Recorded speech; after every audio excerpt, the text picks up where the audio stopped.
अस्सलाम वालेकुम नाजरीन। आज अलहुदा अपने नाजरीन के लिए चेहरे का फेस वॉश लाया है।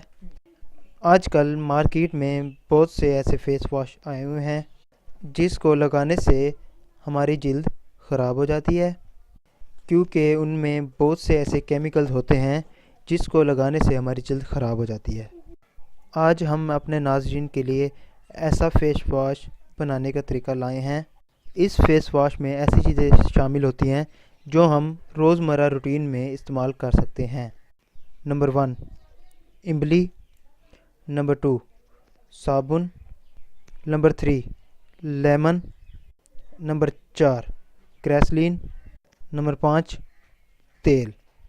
ये ऐसी चीज़ें हैं जिससे जल्द को नुकसान नहीं पहुंचेगा, और इसको मिक्स करके अच्छी तरह पका लें और ठंडा होने के बाद लगा लें। उससे आपकी जल्द को नुकसान नहीं पहुंचेगा।